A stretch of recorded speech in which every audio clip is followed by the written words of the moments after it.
Oilamdagilar bilan xayrlashib olsam bo'ladimi yoki buning hojati yo'qmi?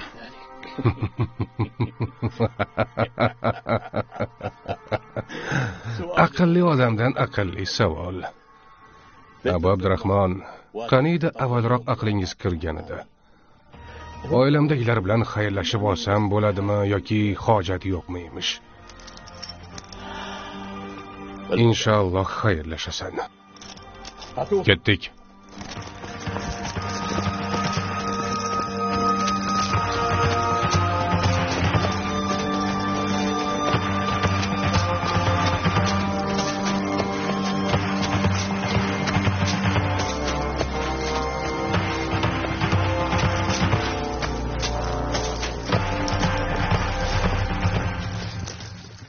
Unday bo'lsa, nega ularni yolg'iz qoldirdingiz?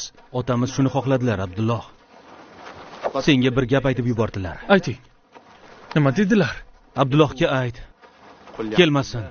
Na sening, na ukangni bu yerga kelishi menga ma'qul emas. O'sha yerda qolinglar. Uyingizda o'tiringlar dedilar. Alloh ibn Hambal va uning oilasini bu fitnadan, dunyoning fitnasidan o'zi xalos etsin. Jonim sizga fido bo'lsin, otajon. Otam ham biz ham keragicha toqat qilyapmiz. Kunlar xuddi yildek o'tyapti. Otam bizni hadyalari bilan siylagan, ammo biz ularni qabul qilib, hurmat qilmagan kishilarning huzuridalar. Aka, o'sha pullarni endi nima qilmoqchisiz? Ukajon, bu pullarni biz so'ramadik. Bularni topish uchun Allohning g'azabini keltiradigan biror gap ham aytmadik. Harakat ham qilganimiz yo'q. Bu saxiylarning in'omi va uzoq chekilgan azobning tantanasidir. Biz bu pullarni bizdan ko'ra taqvodor va ilmli bo'lganlar amirlarning ihsonlarini, xalifalarning hadyalarini qanday qabul qilgan bo'lsalar, shunday qabul qildik. Otamizchi? Otam bu toifa odamlardan emaslar. Kim ham otamizdek taqvodor bo'la olardi, Abu Abdurahmon? Agar iloji bo'lganida havodan nafas olishda ham taqvo qilgan bo'lardilar. To'g'risini aytsam, gaplaringizga yaxshi tushunmayapman, akajon. Menga qara ukam. Bu moldan sening ham ulushing bor. Agar istasang uni senga beraman, aks holda sadaqa qilib yuboraman. Assalomu alaykum.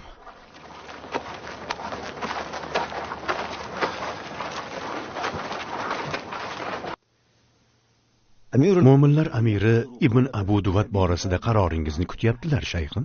Alloh mo'minlar amirining martabasini ulug' qilsin. Men nima bo'lishiga qaramay uni kechirdim. Sizga shuncha qilganlarini kechirasizmi? U butun hayotini sizga azob berish bilan o'tkazdi-ku. Uning nafrati va yomonligi uchun o'z hayotingiz bilan javob berdingiz axir. Men savobimni o'ylayapman. Bunday qilsam mening oladigan nasibam nima bo'ladi? Bir musulmonga azob berilishiga sababchi bo'lishni istamayman. Bu mening haqqimdir. Uni Alloh uchun kechirdim. Ey Abul Hasan, Abu Duvat va menga zarracha azob berganlarning barini kechirdim. Mo'minlar amirining chaqiriqlariga rozi bo'lganingizni aytishdi. Ha. Alloh mo'minlar amirini jamiki yaxshiliklar bilan mukofotlasin. U zot barcha ayollarga siz xohlamagan ishga majburlamasliklarini amr etdilar. Alloh haq yo'lida Allohning kitobi va sunnatini ko'makchisi bo'lgan mo'minlar amirini umrini ziyoda qilsin.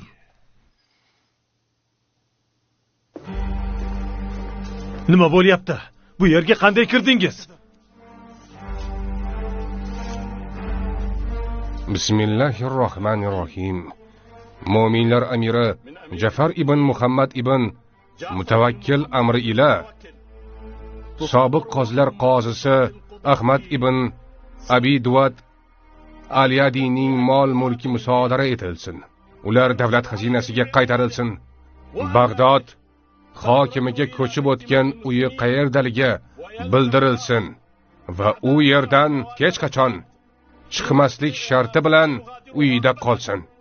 Vassalom.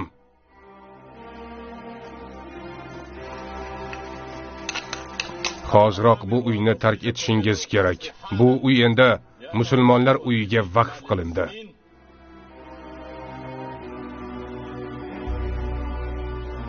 Ey Ibn Abu Duvat, uzoq kuta olmaymiz.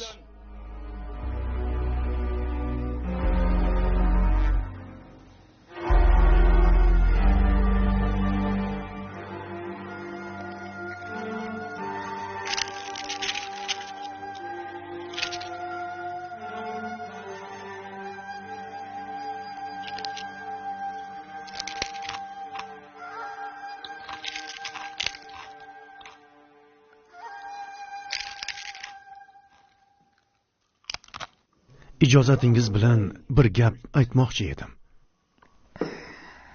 Gapir, Abul Hasan. Abu Abdulloh sizga yaqin ekanidan juda xursandligingizni bilaman. Lekin imom betoblar.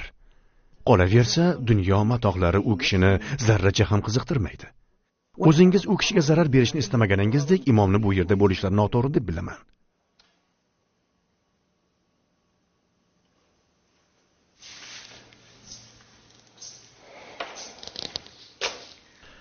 Nima deyishga ham hayronman, Abul Hasan. Agar u kishini tashlab qo'ysak, yelkamizdagi vazifamizni ado etolmagan bo'lamiz. U zotga yaqinlashganimiz sari bizni mulkimizdan o'zlarini tortyaptilar. U Ahmad ibn Hanbal. Hech qachon o'zgarmaydi, amirim.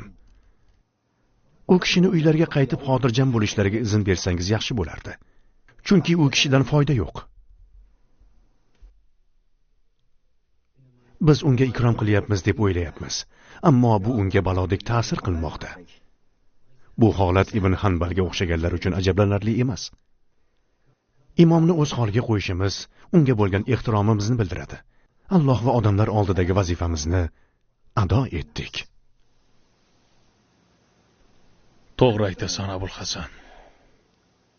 Men bir ishni xohlasam-u, Alloh boshqasini istasa, men nima ham qila olardim? Imom Abu Abdullohga ayting, qachon istasalar uylariga qaytishlari mumkin. Ruxsat. Amringiz bosh ustiga.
Bag'dod, hijriy 239-yil, milodiy 853-yil, 2 yildan so'ng.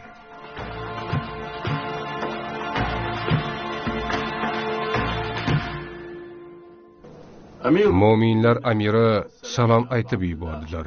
Musulmonlar imomining ahvolini so'rab, biror hojatingiz bor yo'qligini bilishimni buyurdilar.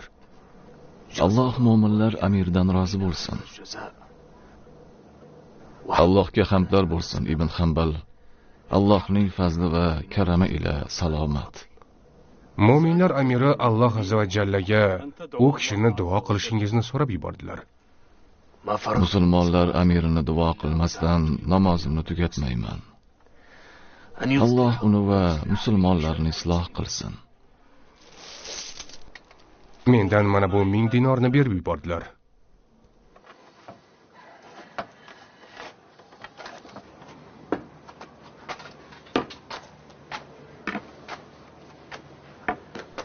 Javobingizni bilaman, imom. Bular sizga emas. Bular kambag'al musulmonlarning biror hojatiga sarflashingiz uchun. Ey amir, Alloh mo'minlar amirining martabasini ulug' qilsin. Yomonlikdan uzoq qilsin. Men uydaman. Odamlarga qo'shilmayman. Mo'minlar amiri menga men yomon ko'rgan ishni buyuryaptilarmi?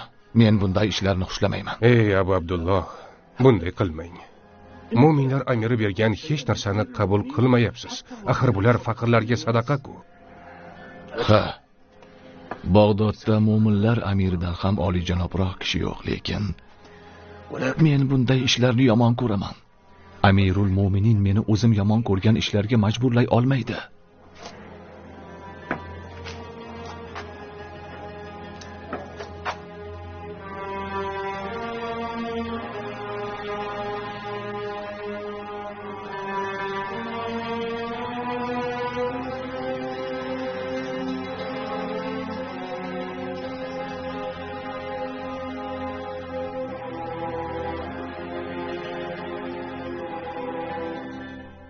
Oldingizdagi burchimni ado etishni Alloh nasib etdi deb o'ylayman.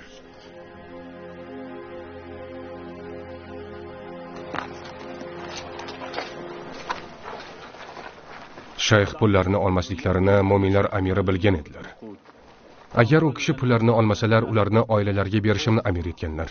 Yo'q, janob, otamni jahllari Bilmaydilar. Alloh saqlasin. Men otamdan hech nima bekitmayman. Men mo'minlar amirini bir vaqtning o'zida 2 karra ranjita olmayman.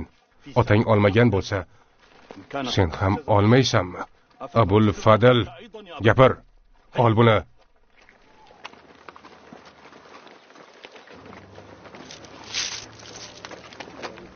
Allohning panohida bo'linglar.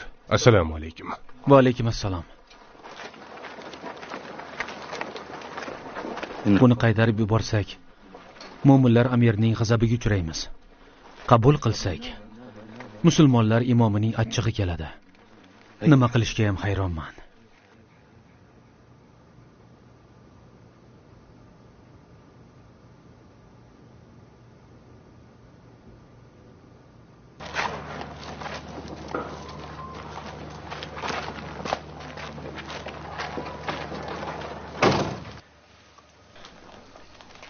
Bu pullarni olib, kambag'allarga tarqatsangiz, yaxshi emasmi, hojam?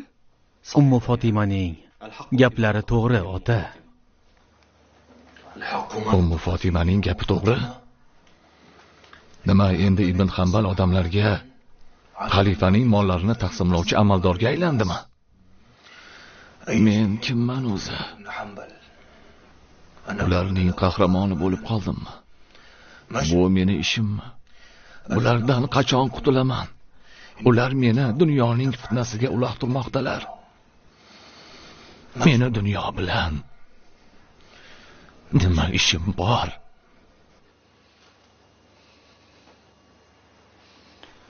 Siz nima desangiz, shu ota.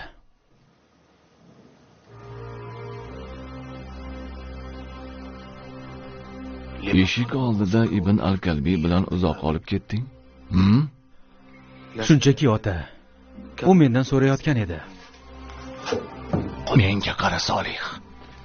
U bergan pullarni olding, shundaymi? Ha, otajon. Nima qilishimni istagandingiz?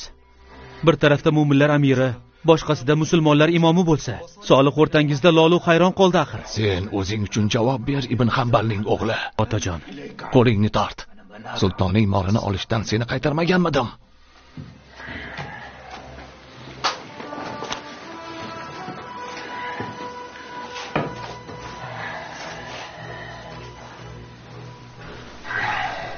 O'zingizni bunchalik qiynamang, Abu Abdulloh. Solih bu pullarni majburlikdan olganini o'zingiz ham bilasiz. Solih majbur. Ishoq amakim majbur. Abdulloh ham majbur. Hammalari majburlar. Hech bir to'g'anoqsiz bo'lgan holda ularni rozi bo'lib qolayotganlarini ko'rib turibman. Allohim, o'zing yordamchimizsan. Men bir narsani xohlamasam, u Alloh boshqasini xohlasa, men nima ham qila olardim? Allohim, o'zingdan o'zgada o'zgartirish va kuch-quvvat yo'q. Hayotim davomida 2 bora imtihon qilinyapman. Biri sultonning qilichi bilan bo'lsa, ikkinchisi uning moli bilan. Allohim, o'zing qo'lla. Sizga jonim fido bo'lsin, hojam. Assalomu alaykum. Va alaykum assalom va rahmatulloh. Gaplarimni eshit. Mo'minlar amiri musulmonlar o'zlarining imomi deb bilgan kishiga pul beryapti. Vaholanki musulmonlar orasida bu pullarga Ahmad ibn Hanbaldan ham muhtojroq kishilar bor. Shundaymi? Biz ham shunday musulmonlardan emasmizmi? Shu kungacha sultonning hadiyalarini qabul etmadim. Bundan keyin ham qabul qilmayman. Seni sultonning pullariga ehtiyojing bormi? Otajon, sizga jonim fido bo'lsin. O'zingiz bilasiz, xuddi siz kabi biz ham sinovdan o'tyapmiz. Qachon mo'minlar amiri bizga hadya bersa, uni rad etyapmiz. Otajon, Ibn Hanbal ularni rad etganidek, boshqalar ham ularni rad eta oladi deb o'ylaysizmi? Amir va sultonlar hadyalarni o'ng qo'llari bilan beradilar. Boshqasi bilan esa bo'yningdan tutadilar. Ko'rib turibman, akang tarafdasan. Ikkovingizni ham uzrli sabablaringiz bor. Siz nima desangiz shu otajon. Sizga biror narsa kerak bo'lsa aytarsiz. Men Solih akamnikida bo'laman. Mayli, yaxshi borgin Abdulloh.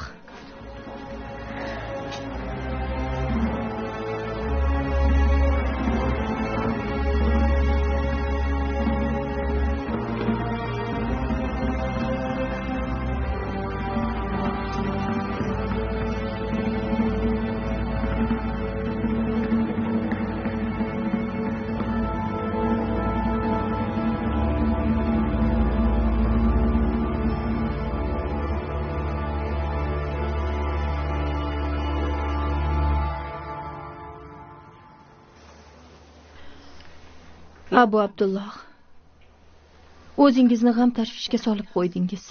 Sizdek odamga bu yarashmaydi. Har holatimga Allohga shukr. Men siz o'ylaganlarga qarshilik qilayotganim yo'q, lekin pulga muhtoj bo'lgan yoshlarning unga ishtiyoqi baland bo'ladi. Bunga ularning talay sabablari bor. Qolaversa pullar ularga eshikdan kirib keldi. Shunday ekan muammo nimada? Pul nafsni buzadi qizim. Alloh bergan oz narsaga qanoat qilish esa nafsning boqiyligidir. Hanbalning oilasi dunyoga berilib ketishlaridan va ularning otalari bunga sababchi bo'lib qolishidan qo'rqaman. Biz mol dunyo to'plash uchun yaratilganmiz deb o'ylamayman qizim. Aql egalari boqiy dunyoni o'ylab ish ko'radilar. Ular Alloh va Rasulining roziligini ko'zlaydilar. Sallallohu alayhi va sallam.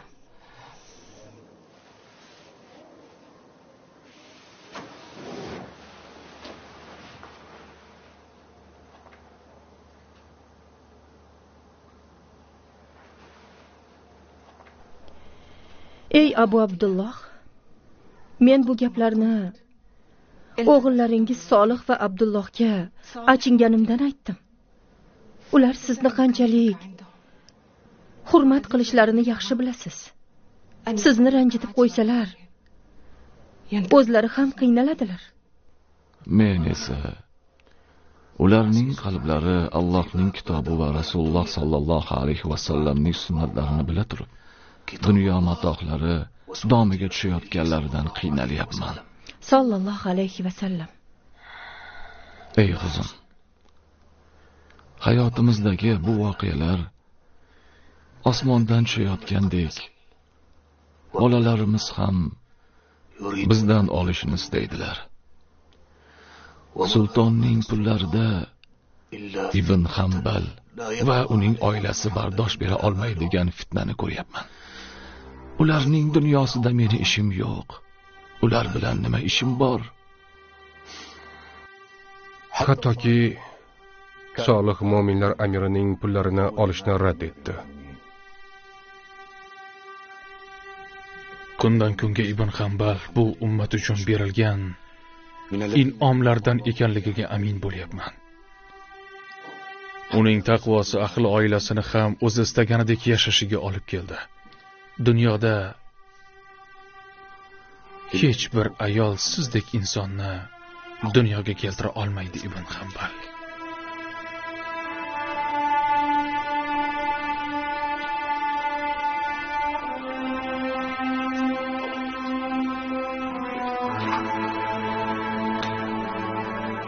Assalomu alaykum. Va alaykum assalom va rahmatulloh. Qandaysiz Abu Abdulloh? Robbim farzni ado etishni, payg'ambarim sunnatini qo'llashni, farishtalar yaxshi amallarimni, nafsim unga ergashishni, iblis buzuqlikni,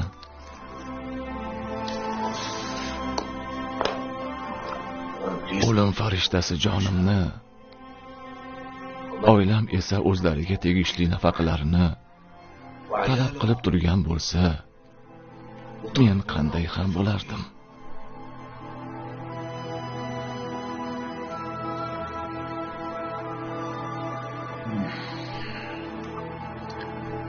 Bunchalik qayg'uga botma jiyanim. Nega bunchalik xafasan? Hasrat va g'am bilan o'zingni qiynama. Ey amaki, yaxshiyamki Alloh insonga unutish ne'matini bergan. Agar qodir bo'lganimda edi, bu shaharda bir soniyaga ham qolmas edim.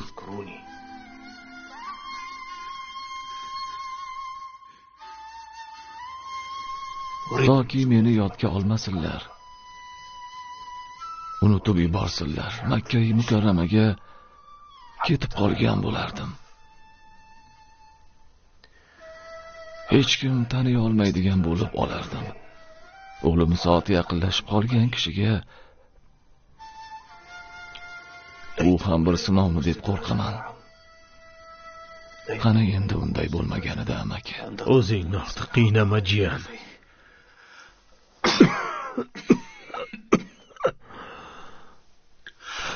Bu pullar senga o'zi keldi. Ular uchun harakat qilganing yo'q. Shunday ekan, u pullarni nega olishni istamaysan? Nafsni jilovlab bo'lmaydi. Avval mazasini tatib ko'radi, so'ngra ikkinchi va uchinchisini kuta boshlaydi. Ibn Umar va Ibn Abbos ularni olganlar-ku. Bu boshqa masala. Agar bu pullar boshqa odamdan kelganda edi, men hech bir xavotirga tushmagan bo'lar edim. E'tiborimni qaratmasdim.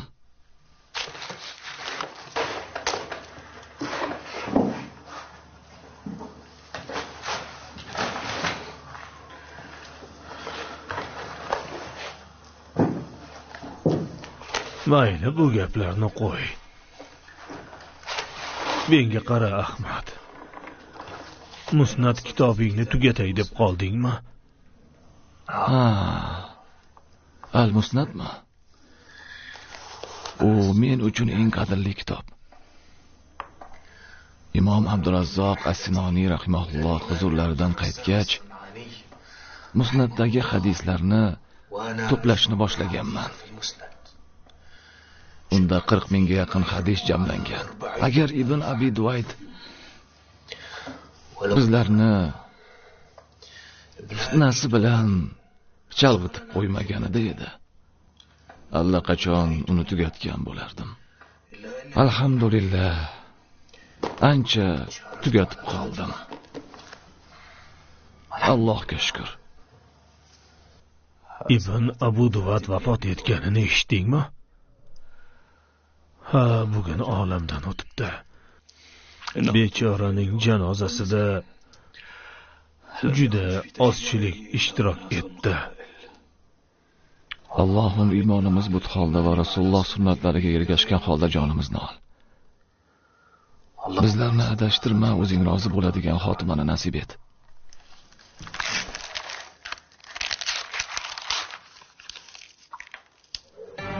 Bag'dod, milodiy 241-yil, hijriy 855-yil.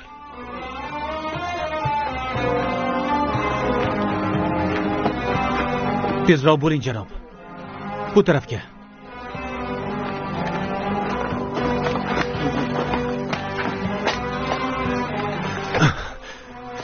Bu qanday sodir bo'ldi?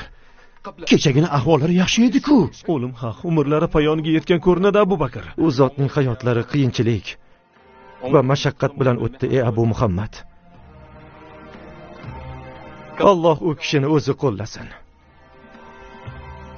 O'lim haq bilaman, ammo samoni to'lin oy bezamas ekan. Uning qiymati yo'q. Hammamiz ham bu holatdan xafamiz. Abu Abdullohni tanigan bilgan borki, bu xabarni eshitib iztirob chekdi. U bilan birga yashaganlarga ayriliq naqadar og'ir. Alloh imomimizga komil shifo bersin. Allohumma amin. Allohumma amin.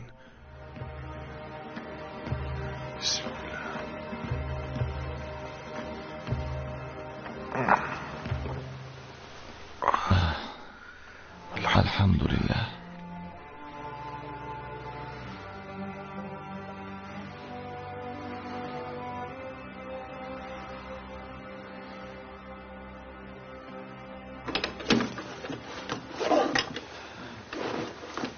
yaxshi bo'lib qolasiz inshaalloh. Assalomu alaykum. Va alaykum assalom va rahmatulloh. Ey o'g'lim, hech bir jon Allohning iznisiz u avvaldan belgilagan vaqt soatdan boshqa vaqtda o'lmaydi.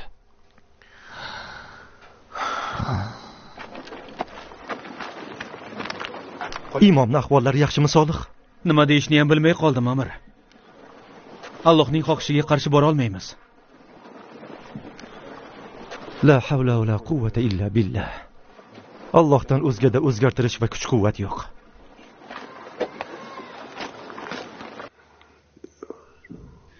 Marhamat, kir. Assalomu alaykum. Va alaykum assalom va rahmatulloh. Xudo xohlasa yaxshi bo'lib qolasiz, shayxim. Alhamdulillah. Alloh sizga komil shifo bersin. Sizga jonim fido bo'lsin, Abu Abdulloh. Alloh sendan rozi bo'lsin, bolam. Tashqarida ahvolingizni bilish uchun juda ko'pchilik to'plandi, imomim. Hammalari sizni ko'rishni istashadi. Ha, otajonim. Go'yoki butun yer ahli sizni oldingizga kelgandek. Alloh sizlarga ham ularga ham o'z barakasini yog'dirsin. Ular 2 kundan beri ostonangizdan ketmadilar. Ularga nima desak bo'ladi?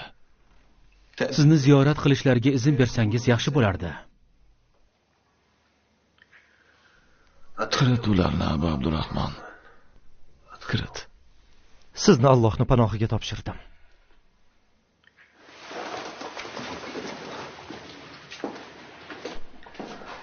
A'udhu billahi minash shaytonir rojim. Allohu la ilaha illa huval hayyul qayyum.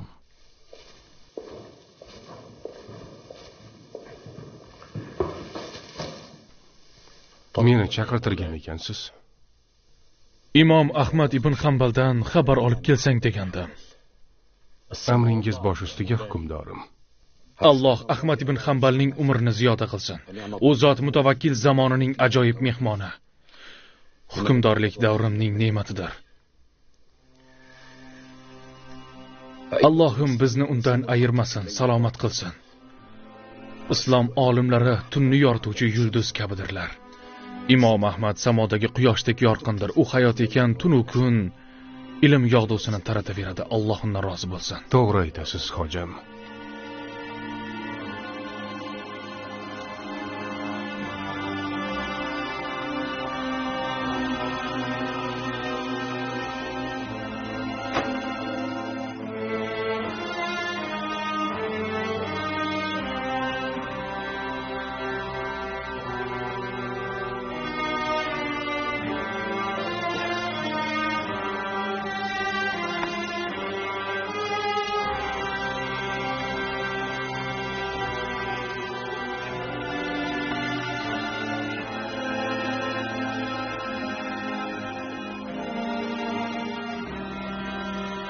Assalomu alaykum.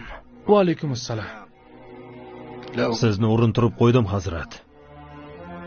Allohning panohiga topshirdim sizni. Umringdan baraka top. Marhamat.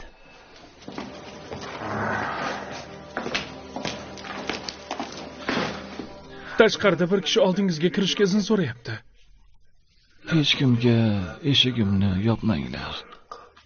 Lekin u sizga qiyinchilik kunlarda azob berganlar tarafida bo'lgan. Unda nega otamni bezovta qilasan, Abdulloh?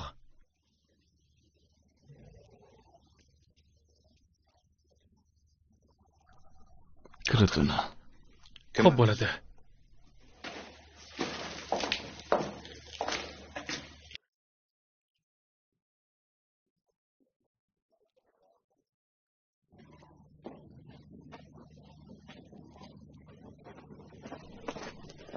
Keling, kiravering.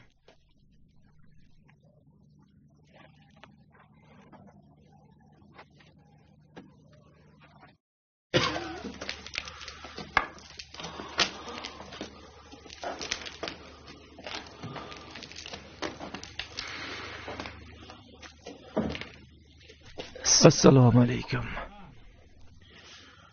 Va alaykum assalom va rahmatulloh. Marhamat.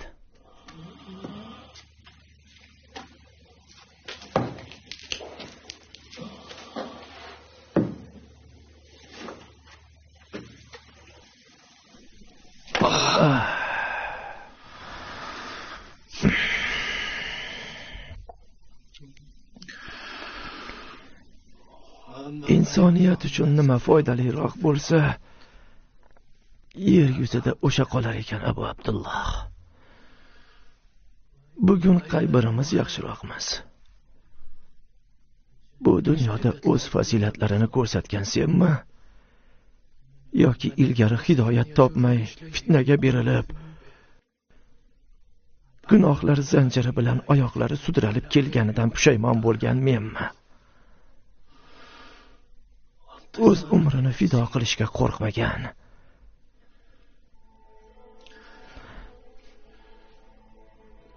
musulmonlarning yo'lboshchisi va imomiga sharaflar bo'lsin. Mana endi men seni ixtiyoringdaman.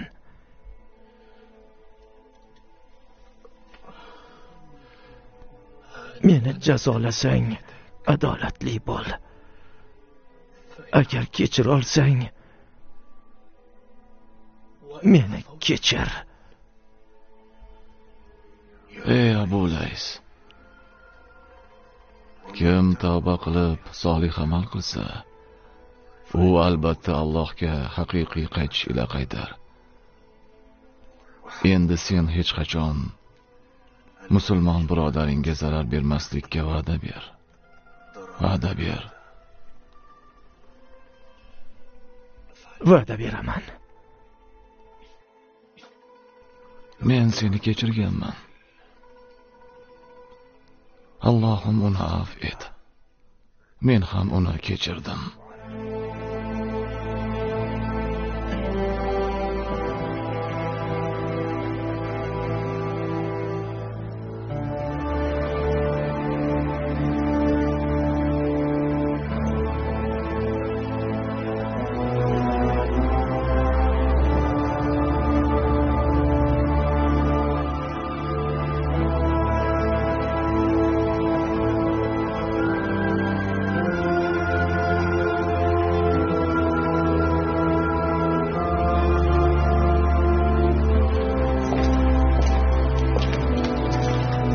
Assalomu alaykum. Va alaykum assalom. Va alaykum assalom va rahmatulloh. Sizga jonim fido bo'lsin Abu Abdulloh. Ahvolingiz yaxshimi? Baraka toping, yaxshiman. Mu'minlar amiri va ulamolar sizning sog'lig'ingizdan xavotirdilar. Sizni tuzalib ketganingizni ko'rish bizlarga nasib etsin. Alloh hammangizdan rozi bo'lsin. Allohim mu'minlar amirining umriga baraka bersin. Unga Abdulloh ibn Hanbal sog' salomat ekan deb yetkazib qo'ying. Alhamdulillah. Alhamdulillah. Bismillahirrohmanirrohim. Bu Ahmad ibn Muhammad ibn Hanbalning vasiyati. Albatta, u Allohdan o'zga iloh yo'qligiga va uning sherigi yo'qligiga hamda Muhammad Allohning rasuli va uning bandasi ekaniga guvohlik beradi. Uni hidoyat va haq din bilan yubordi. Garchi bu mushriklarga yoqmasa ham, hamma dinlar ustidan uni g'olib bo'lishi uchun yubordi. Uning aqlidan va yaqinlaridan unga itoat qilganlarga Allohga ibodat qilishlarini, unga hamd va sano aytishlarini, musulmonlar jamoasiga nasihatda bo'lishlarini vasiyat qiladi. Albatta, men Allohni Robbim, islomni dinim deb, Muhammadni nabiy deb rozi bo'ldim. Abdulloh ibn Muhammad Furondan 50 dinor qarzim bor. Uni meni oladigan ijaramdan to'lab qo'ying. Agar qolsa, Ahmad ibn Muhammad ibn Hanbalning o'g'illari Solih va Abdullohning bolalariga beringlar. Har bir o'g'il qiziga 10 dirhamdan. Ishoq ibn Hanbal hamda Ahmad ibn Muhammad ibn Hanbalning o'g'illari Solih va Abdullohlar bu vasiyatimga guvohlar.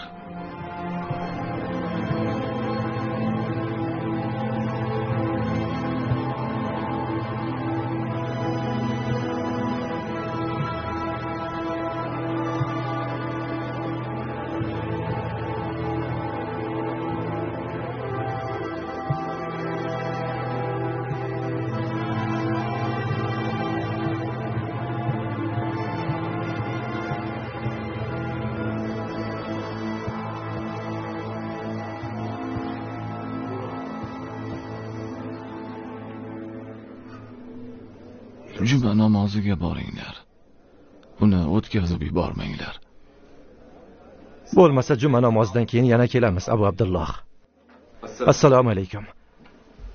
Va alaykum assalom va rahmatulloh. Allohning panohida bo'ling. Astagfirulloh.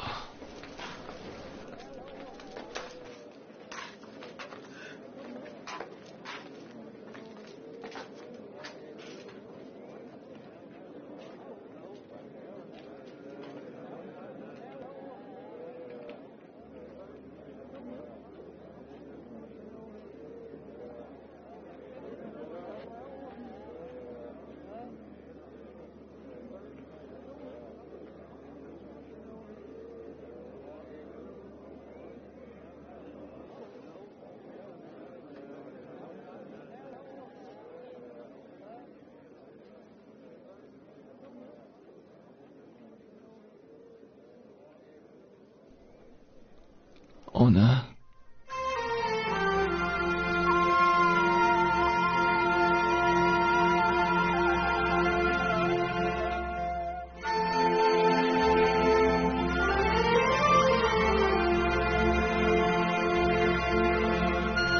onajon.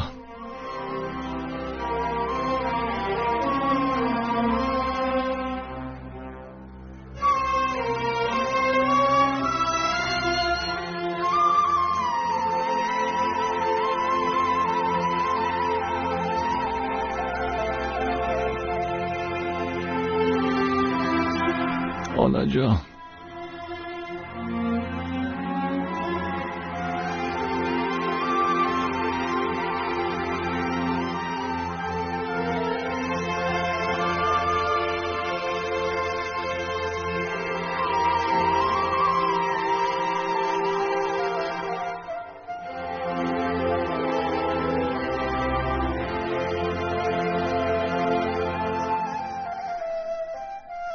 Seni juda ham sog'indim, bolajonim. Nega bunchalik kechikding? Endi kechikmayman, onajon. Mana boryapman. Yura qol. Ketdik, bolam.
إلا الله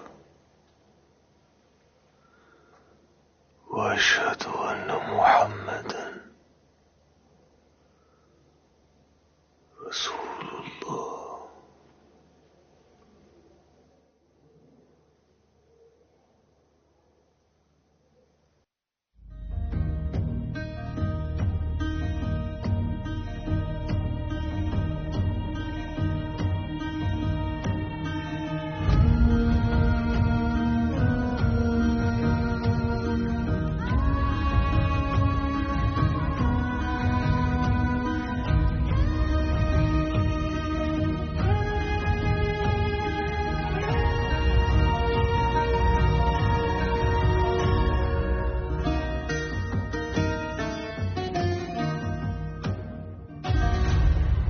حدثي بغداد عن ذكرى إمام المسلمين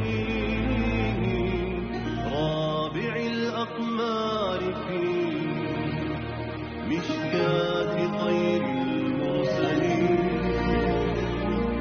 حدثي بغداد عن ذكرى إمام المسلمين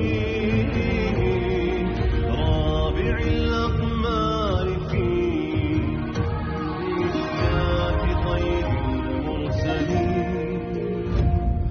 وأعيدنا ظرونا نحو قصد المحتفين. أحمد حامي الإسلام والحسن الحصين. حدثينا عن فتى شيبان بالعزم المتين يعبر الأمصار في توق إلى الحق المبين. حدثينا عن فتى شيبان بالعزم المتين يعبر الأمصار في توق إلى الحق المبين. ينهل الأنوار من نهر الهداة العارفين صادحا بالحق في وجه الطغاة الجائرين.